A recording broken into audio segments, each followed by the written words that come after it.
मुरादाबाद जिले की सभी 6 सीटों पर होने वाले मतदान को लेकर सभी राजनीतिक दलों द्वारा अपने अपने तरीके से जनसभाओं का आयोजन किया जा रहा है। इसी क्रम में मुरादाबाद के GIC इंटर कॉलेज में इत्तेहादुल मुस्लिमीन के राष्ट्रीय अध्यक्ष असदुद्दीन ओवैसी द्वारा भी जनता को खिताब किया गया। 15 फरवरी को मुरादाबाद जिले की सभी 6 सीटों पर होने वाले चुनाव को लेकर सभी राजनीतिक दलों द्वारा जनसभाओं का आयोजन किया जा रहा है। इसी क्रम में ऑल इंडिया मजलिसे इत्तेहादुल मुस्लिमीन की जानिब से एक विशाल जनसभा का आयोजन GIC में किया गया, जिसमें अधिक संख्या में पार्टी के कार्यकर्ता एवं नेताओं के साथ साथ समर्थक मौजूद रहे। पार्टी के राष्ट्रीय अध्यक्ष असदुद्दीन ओवैसी के ख्यालात को सुनने के लिए भीड़ उमड़ पड़ी।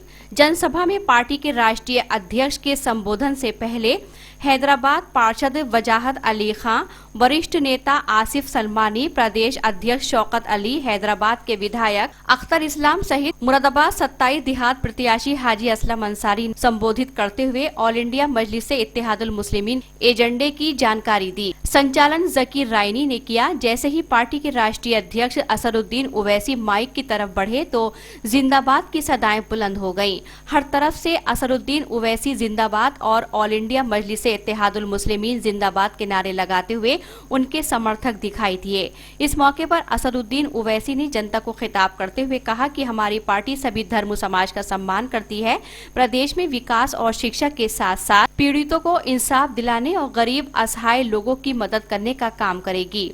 उन्होंने 1000 और 500 के नोट बंद किए जाने को लेकर सीधा भारतीय जनता पार्टी पर निशाना साधा। उन्होंने कहा कि प्रदेश को अच्छी स्वास्थ्य सेवा और विकास के साथ साथ शिक्षा की जरूरत है। उत्तर प्रदेश शिक्षा का ग्राफ काफी नीचे है। अगर पूरे प्रदेश के साथ साथ मुरादाबाद में भी डिग्री कॉलेज बनाए गए तो यहाँ मुख्य कारोबार पीतल व्यवसाय को बढ़ावा मिलेगा। दस्तकारों की हालत में सुधार आएगा। जनता को चाहिए कि सोच समझकर अपने मत का प्रयोग करें ताकि समस्याओं का समाधान हो सके और प्रदेश को खुशहाली और तरक्की मिले। उन्होंने आगे कहा, हम और आपने मिलकर इस मुल्क को आजाद तो किया, मगर मेरे भाई जमहूरियत की हकीकत ये है कि जिसके पास ताकत है उसी की आवाज सुनी जाती है, जिसके पास तादाद है उसी की आवाज सुनी जाती है, जिसके नुमाइंदे होंगे उन्हीं के मसाइल हल किए जाते हैं और जिनके पास नुमाइंदे और ताकत होती है उन तमाम के जान और माल की हिफाजत भी होती है, इबादत गाहों की हिफाजत होती है और फिर साथ ही साथ उनके इलाकों में डेवलपमेंट या विकास होता। ये हकीकत है कि हिंदुस्तान की इतनी बड़ी अकलियत और दलित जिनके पास इनकी कोई सही मानों में आवाज नहीं है, और अगर उनकी हमारी आवाज होती तो आज हम इस तस्म कुर्सी के आलम में जिंदगी नहीं गुजारते। लोग तो बहुत से बड़े बड़े दावे करते हैं कि मुल्क को आजाद होकर 70 साल का अरसा गुजर चुका, मगर मुझे आज ये बात कहने दीजिए मेरे अजीज दोस्तों और बुजुर्गों कि मुल्क को आजाद होकर 70 साल का अरसा गुजर चुका। मेरा सवाल आपसे है, मेरा सवाल इख्तिदार की कुर्सियों पर बैठने वाले जालिमों से नहीं है, मेरा सवाल आपसे है और आप इस सवाल का जवाब मुझे यकीन है कि जरूर देंगे। मुझे एक बात तो बता दीजिए कि 70 साल का एक लंबा अरसा गुजरने के बाद भी आज भी हमको अपनी जान की फिक्र करना पड़ता है। 70 साल का लंबा अरसा गुजरने के बाद भी हमको अपने घर की अजमत को बचाने की फिक्र करनी पड़ती है।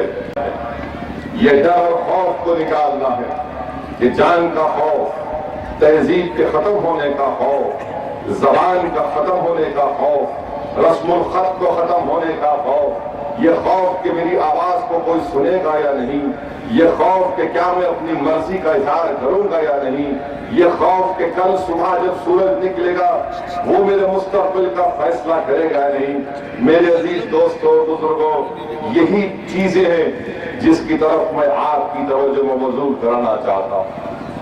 अगर आप याद रखिए, हिंदुस्तान का संविधान, हिंदुस्तान का आईन और दस्तूर हमको क्या इजाजत देता है और मजलिस इत्तेहादुल मुस्लिमीन की लड़ाई क्या है। मजलिस इत्तेहादुल मुस्लिमीन की लड़ाई किसी मजहब के खिलाफ न थी न कभी रहेगी इंशाअल्लाह। जिनको आपने वोट डाला उन्होंने क्या किया, इलेक्शन आया तो हमारे सामने आकर कहते हैं कि देखो हाजी असलम तो अच्छा आदमी है मगर हमको कोई दबांग चाहिए। यही कहते हैं ना, हाजी असलम तो शरीफ आदमी है मगर दबांग चाहिए बीजेपी से मुकाबला करने के लिए। मेरे भाई तुमको दबांग नहीं चाहिए, तुमको इंसान चाहिए बीजेपी से मुकाबला करने के लिए। तुमको दबांग नहीं चाहिए, तुमको दबांग, सुनिए ये नारे मार मार कर जज्बात को मत निकालो, 15 तारीख के दिन वोट डालो। जनसभा में मुख्य रूप से देहात प्रत्याशी हाजी असलम अंसारी, नगर विधानसभा प्रत्याशी हाजी शहाबुद्दीन, मंडल अध्यक्ष बाबू आलम, जिला अध्यक्ष साजिद सैफी, जिला सचिव जकी रायनी, हैदराबाद के पार्षद वजाहत उल्ला खां, मोहम्मद सलीम, मोहम्मद शाहनवाज, महानगर अध्यक्ष मौजम अली, हैदर अली, सैयद अली, नदीम हाशमी, मोहम्मद फारूक, मोहम्मद जाकिर, सैयद अली आदि मौजूद रहे।